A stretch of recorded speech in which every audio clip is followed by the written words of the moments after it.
Gerak lurus beraturan bisa disingkat dengan GLB. Itu adalah gerak yang lintasannya lurus dan kecepatannya tetap, ya.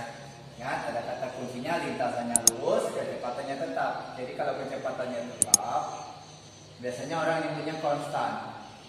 Jadi ada kata tetap sama konstan sama ya. Kalau kecepatannya tetap, maka percepatannya itu sama dengan 0 ya. Itu konsepnya.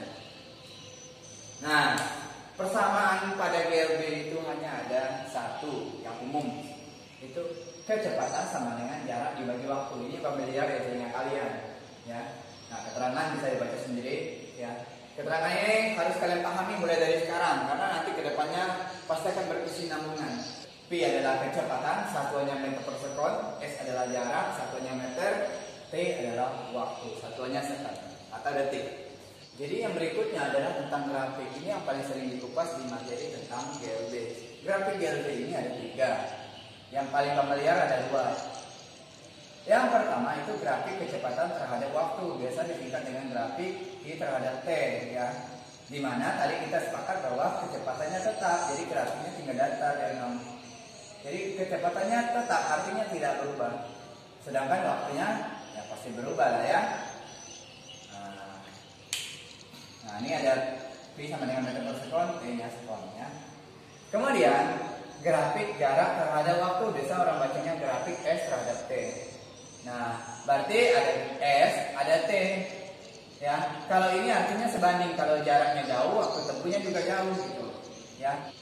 Berikutnya, kalau seandainya ada posisi awal dan posisi akhir pada GLB ada S0 dan S ya. Terhadap T, grafik jarak S dan S0 terhadap waktu, maka persamaan secara rumusnya masih dari sini juga. Karena ini hanya satu posisi, yang ini ada 2 posisi. Maka delta S itu berarti S akhir, S setelah menempuh waktu tertentu dikurang dengan S awal per T. Nah ini tinggal kalikan ya. Ya maka P kali T sama dengan S dikurang dengan S0. Kita mau cari posisi akhirnya, berarti P dikali dengan T ditambah S 0 berarti posisi awal atau S sama dengan S0 ditambah dengan P dikali dengan T ya. Kalau dalam kehidupan sehari-hari ada beberapa contoh, misalnya kalau pesawat ya berada pada ketinggian tertentu, dia bergerak pada lintasan yang lurus dan kecepatannya tetap ya. Nah, pada saat kecepatan pesawat dan kecepatan angin atau udara dalam kondisi yang sama, pesawat seolah-olah diam ya. Kemudian kalau kalian pernah lihat juga kereta api ya, kereta api juga melakukan GLB. Berikutnya adalah satu mobil ya, mobil yang bergerak pada lintasan lurus dengan kecepatan tetap. Berarti jalannya bebas hambatan. Misalnya kalau Siantan sih nggak bisa lah, pasti ngerem-ngerem kita ya. Nah, kalau memang mobilnya bergerak secara GLB itu pada lintasan yang lurus bebas hambatan dengan kecepatan yang tetap. Selanjutnya gerak lurus berubah beraturan, biasa disingkat dengan GLBB. Sebenarnya materi ini udah pernah kalian pelajari di SMP gitu ya. GLBB ini adalah gerak yang lintasannya lurus dengan kecepatan selalu berubah-ubah. Nah, di sini kata kuncinya yang membedakan dengan GLB ya. Setiap saat secara teratur. Nah, GLBB itu mengalami percepatannya tetap. Kalau di sana tadi percepatannya 0, kalau di sini percepatannya tetap atau konstan ya. Nah, persamaan percepatan pada GLBB itu A sama dengan delta P per delta T. Nah, kalau delta itu berarti selisih, berarti dikurang kondisi akhir dikurang dengan kondisi awal. Maka P2 dikurang P1 per T2 dikurang T1. Atau A sama dengan P2 dikurang P1 per T1 dikurang T0 ya. Nah, keterangan boleh dibaca sendiri. Nah, ini yang paling mau saya tekankan sama kalian ya. GLBB ini itu terbagi menjadi 2 konsep dong. Yang pertama ada namanya gerak lurus dipercepat beraturan dan gerak lurus diperlambat beraturan. Sebelum masuk ke dalam persamaan, saya akan membuat dulu ilustrasi ya. Namanya dipercepat, coba awalnya mobilnya diam, kita pakai jalan dia, artinya dipercepat. Atau ditambah kecepatannya gitulah. Kalau yang ini gimana? Yang awalnya ada kecepatan sekian, misalnya 10 meter per sekon, tiba-tiba nabrak pohon berarti langsung berhenti kan? Nah, berarti kecepatan makin turun lah. Nah, itu artinya diperlambat ya. Maka ditemukanlah persamaan ini 3 saudara. PT sama dengan berarti ini kecepatan setelah bergerak atau menempuh waktu tertentu sama dengan P0 ditambah dengan A dikali dengan T. Yang kedua, jarak setelah menempuh waktu tertentu. Setelah dia jalan intinya gitu lah. Sama dengan P0, P awal dikali dengan waktu ditambah dengan setengah A dikali dengan T kuadrat. Kemudian yang ketiga adalah Pi T kuadrat sama dengan P0 kuadrat ditambah dengan 2AS. Nah, kapan kita gunakan bersama 1, 2, dan 3? Kalau dia nanya percepatan, tapi di soal itu ada jarak, ada kecepatan awal, ada kecepatan akhir, ya gunakan ini gitu. Jadi kita harus sesuaikan, soalnya minta apa, yang disediakan di soal itu apa. Nah, kalau diperlambat gimana? Kalau yang dipercepat nilai A nya tadi plus percepatannya, kalau di sini 3 ganti ya ngalimin. Nah itu ya bedanya, sama konsepnya. Hanya saja plus ganti min, itu aja. Plusnya ganti min, plusnya ganti min, gitu. Ya sepakat bahwa di GLB ada grafik. Di GLBB juga ada grafiknya no. Gerak lurus dipercepat dan gerak lurus diperlambat itu punya grafiknya masing-masing. Pokoknya berlawanan lah grafiknya. Di gerak lurus dipercepat beraturan, grafiknya ada grafik hubungan P terhadap T. Grafiknya P ini tidak mulai dari 0 ya. Dia sudah start. Ya. Atau boleh Bapak buat ini ada P0-nya.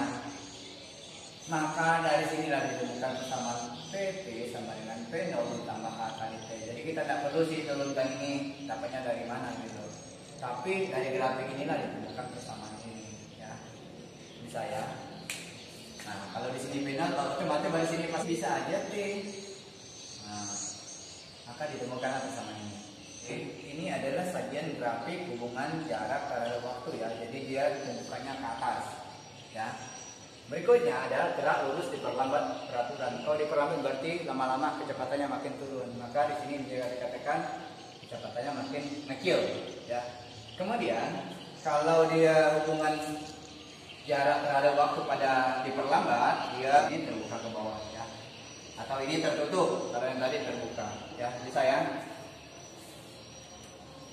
Sebuah truk dengan kecepatan 36 km per jam ya. Maka di sini pasti diketahui apa dong? P itu 36 km per jam. Ini diubah dalam meter per sekon. Nah, kilometer per meter berapa? 1000 berarti 36 dikali 1000 per jam per sekon berarti berapa nih? 3600. Coret-coret. Nah, berarti sisa 36. Berarti 360 ya. Nah, bagi 36. Berarti berapa nih dong? Jadi 10 meter per sekon gitu ya. Kemudian T waktunya berapa? 20 menit. Nah, menit pada sekon. Nah, 1 menit kan 60 sekon berarti 20 dikali dengan 60. Nah, berarti berapa nih? 1200 ya. Ini waktunya. Nah, tanya apa? Jaraknya kan. Nah, persamaan tadi kan P sama dengan S per T kan. Nah, kita nyari S berarti P dikali T. P-nya berapa? 10. T-nya berapa? 1200. Nah, ini dikalikan berarti 12.000 ya meter. Nah, seperti itu ya, bisa ya. Kalau kita mau menyelesaikan nomor 2 ini, ada 2 cara. Bisa gunakan persamaan yang ini tadi itu, yang S sama dengan P0 dikali T ditambah setengah A dikali T. Boleh kalau kita mau pakai ini. Tapi Bapak pakai cara yang simpel ya. Bapak pakai luas. Ini luas 1, luas 2, dan luas 3. Maka bisa buat luas 1 itu, ini apa nih? Segitiga kan? Nah, segitiga kan? Kalau nyari luas segitiga gimana? Berarti setengah alas dikali tinggi kan? Nah, setengah alasnya mana? Oh, ini alasnya. Nah, berarti 10 dikurang 0, ini kan 0 sini. Berarti 10 alasnya kan? Tingginya berapa? Oh, ini tingginya 4. Coret-coret berarti sisa 2, berarti 20 meter ya. Nah, luas 2 kita lihat. Luas 2 ini kan persegi kan?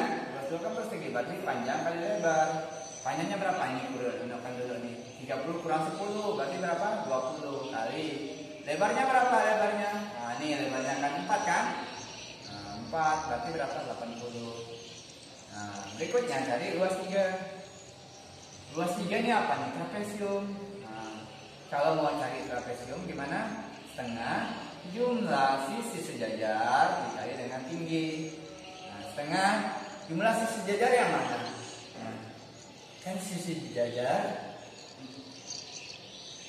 4 dengan 10 itu jumlahnya, berarti 10 ditambah 4. Nah gitu ya, dikali dengan tingginya mana ini?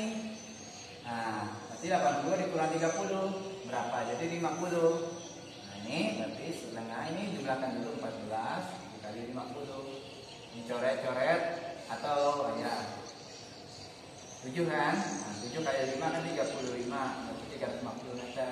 Nah kalau udah baru jumlahkan luas total, berarti luas 1 ditambah luas 2 ditambah luas 3 ya.